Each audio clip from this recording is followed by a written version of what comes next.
সম্মানিত সুপ্রিয় দর্শক শ্রোতা দেশ ও প্রবাস থেকে যারা এই মুহূর্তে আমাদের সাথে আছেন, আমাদের ভিডিও দেখতেছেন অথবা শুনতেছেন, সবাইকে জানাই আন্তরিক প্রীতি ও শুভেচ্ছা। বন্ধুরা, আমি কথা বলছিলাম সুইট সুন্দরী অপরূপা মিষ্টি একটি মেয়ের সাথে প্রতিবেদন করবে, কবে থেকেই যোগাযোগ করছিল আমার সাথে। কেন আসলো প্রতিবেদনে, ভিডিওতে আলাপ থাকছে, অবশ্যই কন্টিনিউ করবেন আপনারা ভিডিওটা। আসসালামু আলাইকুম। ওয়ালাইকুম সালাম। কেমন আছেন আপনি? জি আলহামদুলিল্লাহ আছি। আর কি ভালো থাকবো, অনেক তো কষ্টের মাঝে আছি। কি কষ্ট আছে আপনার বলেন? কি কষ্ট আছি, মামির কাছে খাইতে নিতে কষ্টতে আছি। মামি অনেক কষ্ট যন্ত্রণা দিতেছে। কেন মামি আপনাকে কষ্ট যন্ত্রণা দেবে? আপনার বাবা মা কোথায় গেছে? আমার বাবা মা রাখে ছোটবেলায় চলে গেছিল, নানুর কাছে থাকতাম, নানুটা মারা গেছে। এখন মামির কাছে থাকি। মামি কাজকর্ম করা, খাইতে নিতে অনেক কষ্ট দেয়। এর জন্য প্রতিবেদন আছে আসা। আপনার মামা জি। নাই? জি না। মামা?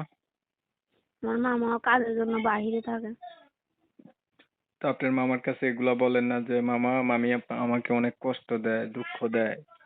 মামা কি করবো, মামারও তো এই যে এই কোনো কোল নাই, তো মামা আর কি করবো, মামা মামির কথা শুনে না, শুনে আমার কথা বিশ্বাস করে না, এর জন্য।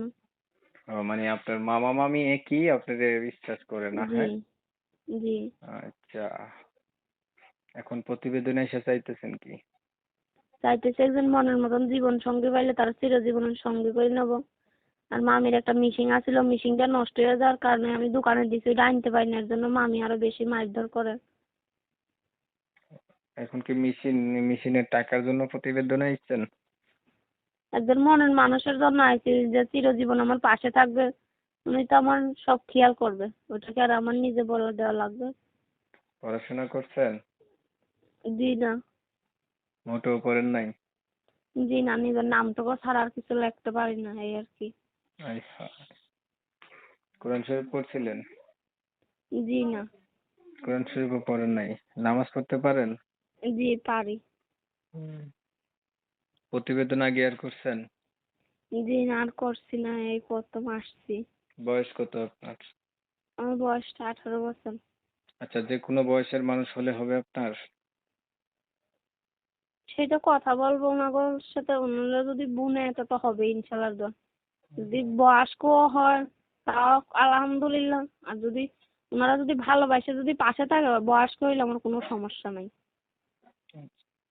প্রিয় দর্শক শ্রোতা, আপনারা ওনার কথা শুনছিলেন, কেন আসতে প্রতিবেদন সেটাও জানতে পারবেন। মানে ভালোবেসে ওনার পাশে থাকলে বয়স বেশি হলেও সমস্যা নেই, উনি বিয়ে করবে, তার কাছে চলে যাবে, এই উদ্দেশ্য নিয়ে প্রতিবেদনে আসা। যেহেতু আমার বাবা মা কেউই নেই, মামির কাছে আছে, খুব কষ্টে আছে আর কি। তো মোটামুটি বিয়ের বয়স হয়ে গেছে, তবে পড়াশোনা কিছু জানে না। তো আমি আন্তরিকভাবে দুঃখিত, কমিউনিটি গাইডলাইনের কারণে ইউটিউবের নিয়ম কানুন মানতে গিয়ে ওনার নাম এবং ঠিকানা নিতে পারতেছি না, এর জন্য দুঃখিত। আপনি কি আর কিছু বলবেন? জি না, আর কি বলবো, দর্শক ভাইদের কাছে এটুকুই আবেদন, যদি ভালোবাসে পাশে থাকে, এতে আলহামদুলিল্লাহ খুশি আছি আর কি। তার একটা আবেদন হচ্ছে ভালোবেসে যাতে তার পাশে থাকে, এতে করে সে আলহামদুলিল্লাহ খুশি থাকবে। তো ওনার কথা শুনে যাদের কাছে ভালো লাগছে, চাইলে ওনারা খুশি রাখতে পারেন, ওনার পাশে দাঁড়াইতে পারেন না। অনেক সময় নিয়ে ভিডিও দেখছেন, এর জন্য জানাই সবাইকে এমএসকে টিভির পক্ষ থেকে ধন্যবাদ। যদি ভিডিওটা ভালো লেগে থাকে একটা লাইক, একটা শেয়ার দিবেন, ইমো মেসেঞ্জারে ছড়াই দিবেন। আপনাদের মতামতগুলো কমেন্টে জানাই দিবেন। চ্যানেল ভালো লাগলে সাবস্ক্রাইব করতে ভুলবেন না। সবাই ভালো থাকবেন, সুস্থ থাকবেন। আল্লাহ